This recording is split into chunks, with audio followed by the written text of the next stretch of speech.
खुश्क घास में ऊपर की तरफ चढ़ता हुआ ये ईरान के खुश्क मैदान तक पहुंचता, जहां ऊंट सीधे मगरिब की तरफ कदम धरते चले जाते हैं और उफक पर पहाड़ों की नीली कतार नजर आती है, जो ना करीब आती है और ना नजरों से ओझल होती है।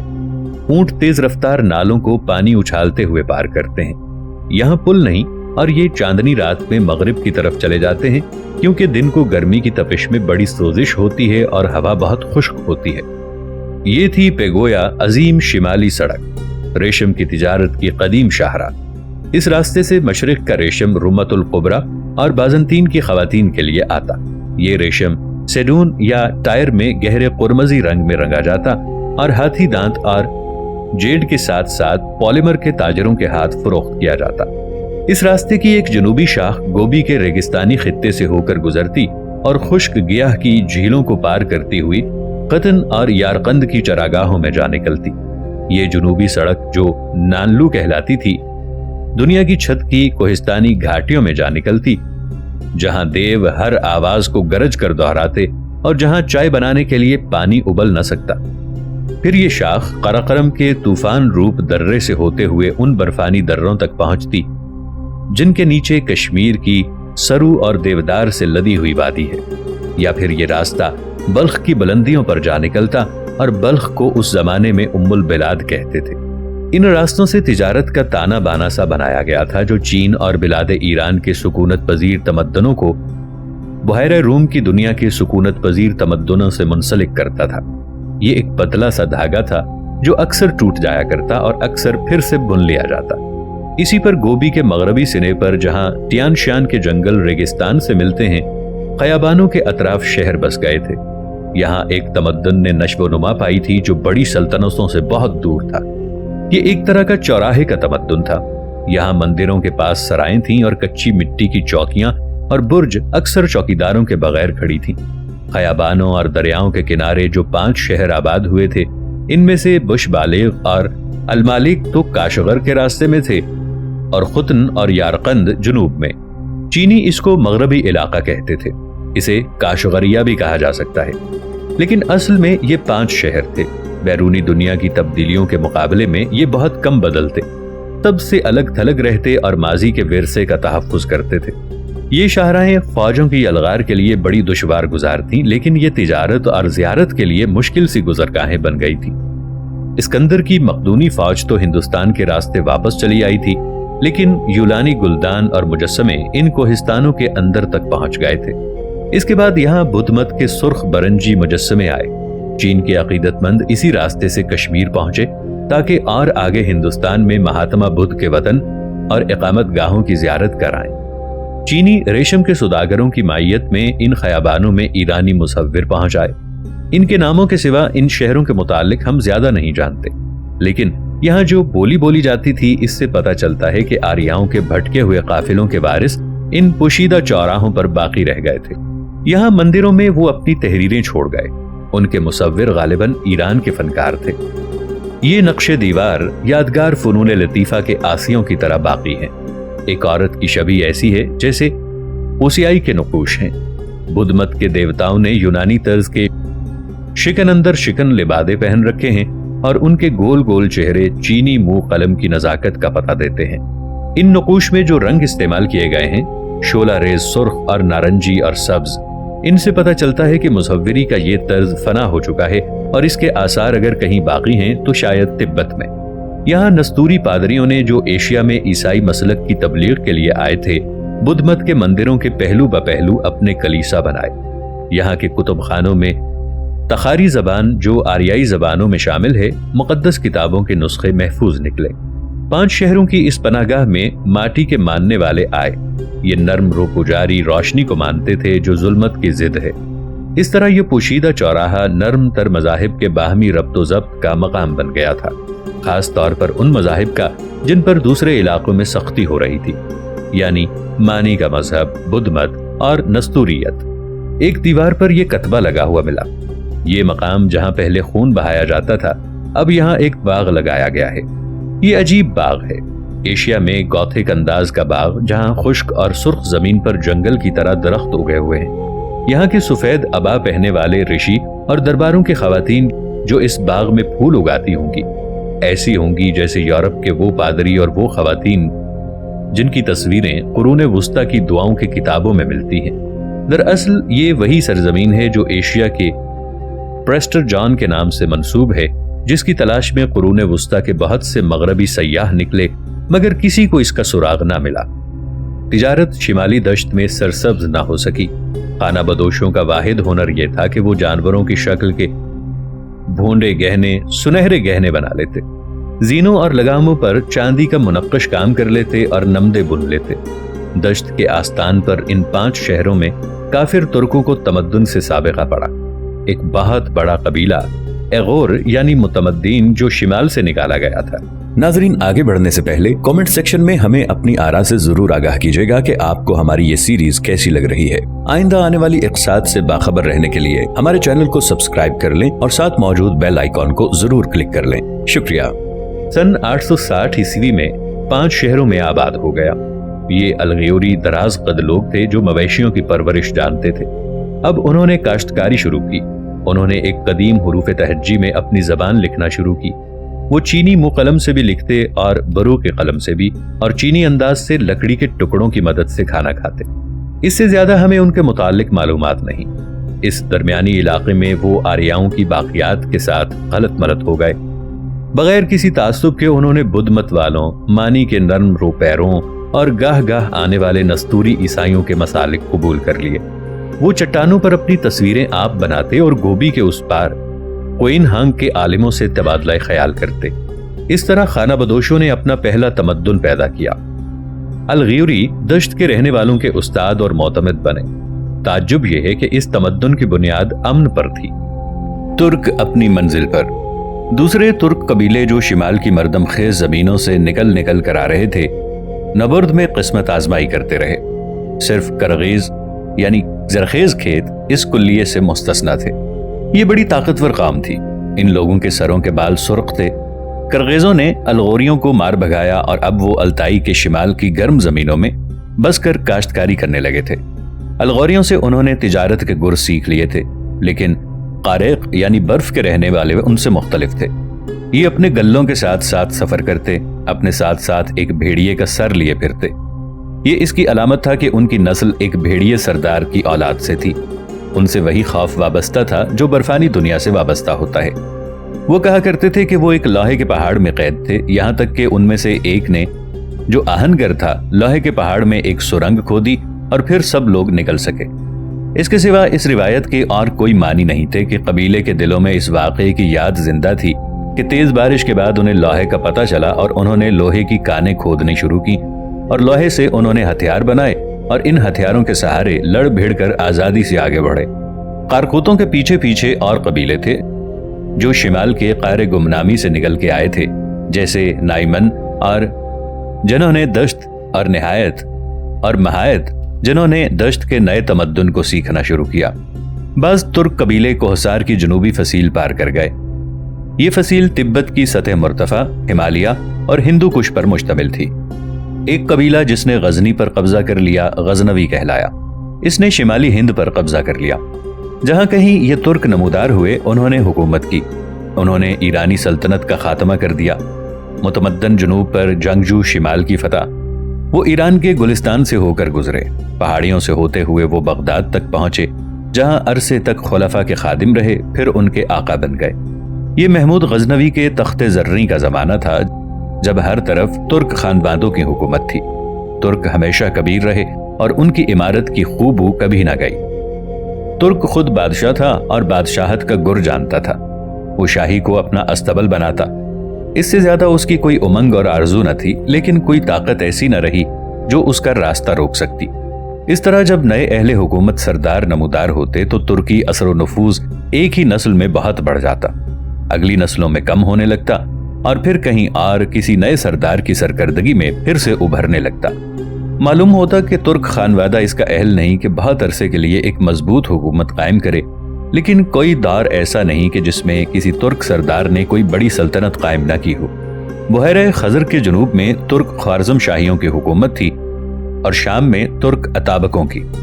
तुर्कों का सबसे बड़ा खानवादा सल्जूक मगरिब की तरफ यलगार करके एशियाई कोचक तक पहुंचा।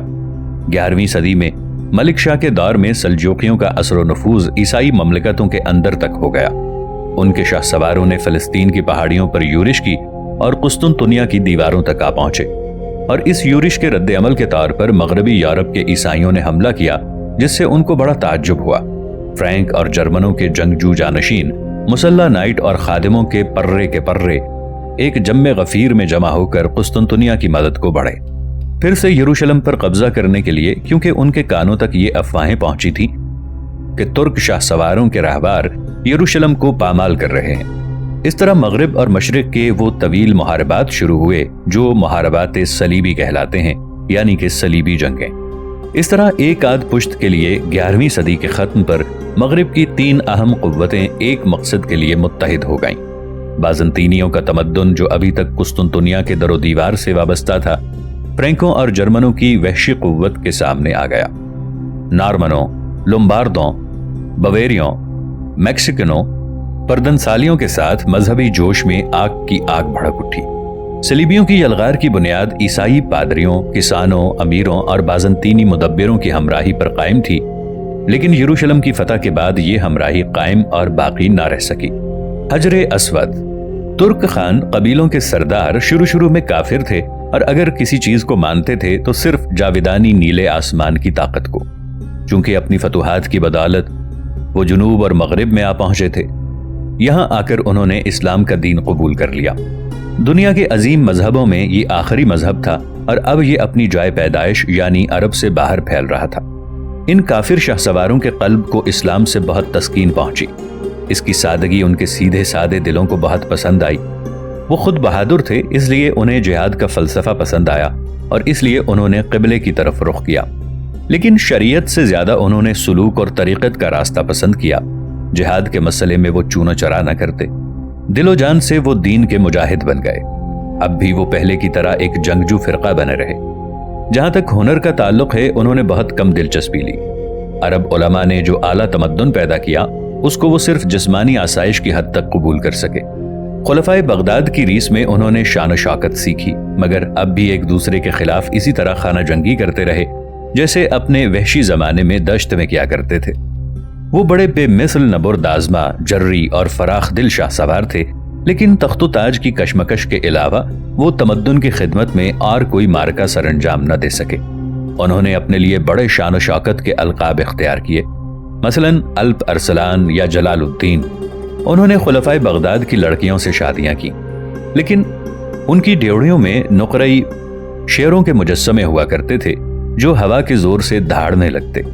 लेकिन अंदरूनी हद तक वो इसी तरह दश्त के सीधे सादे शाहसवार रहे, जिनकी बहुत अरसे कबल चीनी शायर ने तारीफ की थी कि वो नई फतुहात के लिए अपनी कलाइयों पर शाहबाजों को बिठाए लिए चले जाते हैं। उनकी औरतें अपने जंगजू मर्दों की तरह आजाद थीं, लेकिन अब उन्होंने उनको खाना नशीन और हरम नशीन बना दिया था। टांग अहद का एक चीनी मुसन्निफ कहता है, औरत के चेहरे को न देखो, उसके आमाल को देखो। आकिल मर्द ही औरत के असली हुस्न को पहचान सकते हैं। एक सल्जूक तुर्क कहता है, औरत को घर में इधर उधर न फिरने दो, क्योंकि इस तरह तुम खुद तो बीमार न होगे लेकिन मुसीबत में जिंदगी गुजारोगे। औरत को तफरीह के लिए घर से बाहर न जाने दो, क्योंकि अगर वो बाहर जाएगी तो अपनी इस्मत खो आएगी। हजारों बहादुरों ने अपना इत्मीनान कल्ब औरतों की वजह से खोया है। हजारों बुलंद पाया और मशहूर लोग औरतों की बदौलत जिंदा दरगोर हो गए। अब कहीं जाके तारीख बैरूनी दुनिया पर तुर्कों की अलगार की पूरी शद्दोमद और इसके असरात का साफ साफ असर पाती है। उनकी फतुहात की तारीख अक्सर गैर मुबहम है। हम मगरिब में उनसे इसी हालत में आगाह होते हैं कि मगरबी यूरोप के मुकाबले में वो नमूदार होते हैं। उनकी कुव्वत का तसलसल देखकर हैरत होती है।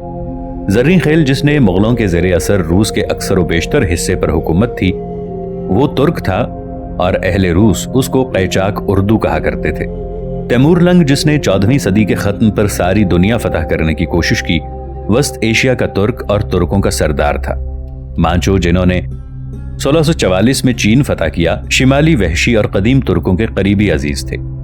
दर हकीकत मंगोलों के सिर्फ संग खानदान ही वाहिद गैर तुर्की शाही खानदान था जिसने चीन पर हुकूमत की, और सिर्फ मगवी खानदान ही वाहिद गैर खानदान था जिसने ईरान पर हुकूमत की। हिंदुस्तान पर इन फातिहों में चुगताई नस्ल के एक तुर्क बाबर ने कब्जा कर लिया اور پہلا مغل اعظم کہلایا۔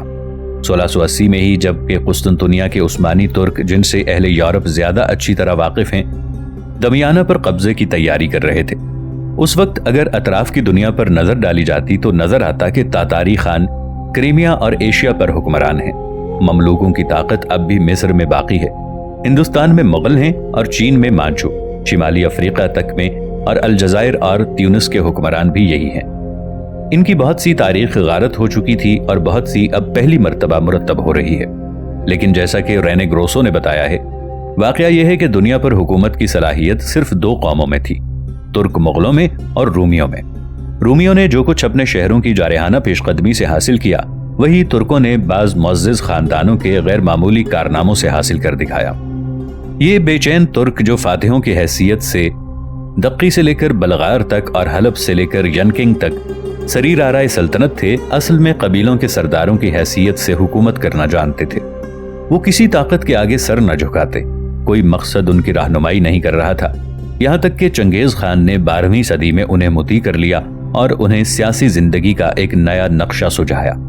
اسلام کے دائی ابھی دشت کے اندر تک نہیں پھیلنے پائے تھے، لیکن ان میں سے بعض دریائے دولگا کے بعض علاقوں میں بلغاریوں کے علاقے میں پہنچ گئے تھے، اور یہاں سائنسی رجحان رکھنے والے مسلمان شمالی روشنی اور طویل سفید راتوں پر تعجب کرتے۔ دوسری طرف عرب تاجر اور پرجوش جامی وسط ایشیا کے چوراہے پر اس علاقے میں جا پہنچے جہاں ایغور رہا کرتے تھے۔ انہوں نے اس کوہستانی پناہ گاہ میں بدھ مت والوں کے مندروں اور قدیم خانقاہوں کے پاس مسجدیں بنائیں۔ ان کے رہنے والے باشندے صلح کے جویا تھے اور انہوں نے مسلمانوں کا وہاں رہنا تسلیم تو کر لیا، مگر خود سب کے سب اسلام پر ایمان نہ لائے۔ جنوب کے ترک قبیلے جو نئی فتوحات کے جویا تھے، ابھی تک شہ سواری کی زندگی بسر کر رہے تھے اور ایک دوسرے سے برسر پیکار تھے۔ یہ سب کے سب مسلمان ہو گئے۔ ان میں بحیرہ خزر کے کنارے کنارے خوارزم شاہی اور نلو ترکمان اور قازق شامل تھے۔ بحیرہ اسود کے شمال میں روس کے بڑے بڑے میدانوں میں کافر شامان اور مسلم مبلغین کے ساتھ ساتھ کھڑکھڑاتی ہوئی گاڑیوں میں سفر کرتے۔ یہاں ترک قبیلے ایک دوسرے سے لڑتے ہوئے بہت دور مغرب میں آ نکلے تھے۔ خزر قبیلے کے پہلو بپہلو وحشی بیچناک قبیلے رہتے تھے۔ ان کے عقب میں کان کالی یعنی اونچی گاڑیوں والے اور قیچاقی ترک قبیلے تھے۔ ان آخر الذکر قبیلوں سے روسی شاہزادوں کی جنگ کا سلسلہ عرصہ دراز تک رہا۔ روسی خود بھی وحشی تھے اور ان وحشیوں سے لڑ رہے تھے کہ کالی مٹی والی چراگاہوں پر ان کا قبضہ نہ ہونے پائے۔ 12ویں صدی کے وسط میں منتشر گروہوں کی یہ لڑائی معلوم شدہ دنیا کے اکثر و بیشتر حصوں تک پہنچ گئی۔ خانہ بدوش شہ سوار جن پر دوسرے تمدنوں کا خاک اثر نہ ہوا تھا، اگر طاقتور ہوئے تو جنگی سردار بن گئے اور اگر کسی قبیلے کے ہوئے تو ڈاکو اور رہزن بن گئے۔ وحشیانہ کشمکش کا یہ دھندلکا چین تک چھا گیا۔ خطا اب چین کی دیوار عظیم کی حیثیت محض ایک جغرافیائی نشانی کی رہ گئی تھی۔ منچوریا کے جنگلوں سے شہ سواروں کی ایک فوج اس کو عبور کر گئی تھی۔ انہوں نے شمالی چین کے علاقے پر قبضہ کر لیا تھا اور آرام سے یہاں کے اناج اور کھیتوں کے درمیان اقامت اختیار کر لی تھی۔ یہ لوگ خطائی یا خطائی کہلاتے تھے اور اپنی فتح کے بعد تاغتائی عظیم خطائی کہلانے لگے۔ ان کی تعداد ان چینیوں کی تعداد کے عشر اشیر بھی نہ تھی جس پر اس زمانے میں سنگ خاندان کی حکومت تھی۔ یہ سنگ خاندان کی ضعیفی اور انحطاط کا زمانہ تھا۔ نہ وہ اس قابل رہے تھے کہ سڑکوں اور نہروں کی حفاظت کر سکتے، نہ اس قابل کہ زرد مٹی کے علاقے میں اپنی لاتعداد خلقت کو قحط اور خشک سالی سے بچا سکیں۔ ان میں اتنی طاقت نہیں تھی کہ وحشی خطائیوں کو نکال باہر کر سکیں۔ انہوں نے غلطی یہ کی کہ خطائیوں سے مقابلہ کرنے کے لیے شمال کی مردم خیز زمینوں سے دوسرے وحشی شہ سواروں کو مدعو کیا۔ یہ لوگ تنگس یعنی سور کہلاتے تھے، شکاری تھے اور کچھ ہی عرصہ پہلے برف کے سوراخوں میں شست لگا کر مچھلیاں پکڑا کرتے تھے۔ یہ لوگ اس خاندان کے مورث اعلیٰ تھے جو بعد میں مانچو کے نام سے چین میں تخت نشین ہوا۔ یہ لمبی لمبی زلفیں بڑھاتے تھے اور چوٹی گوندتے تھے۔ اس طرح دیوار چین کے جنوب میں چوٹیاں گوندنے کا رواج، جب ان میں سے کوئی مر جاتا تو اس کے ساتھ ایک کتے کی لاش جلائی جاتی تاکہ کتا مرنے والی کی روح کو آسمان کی طرف لے جائے۔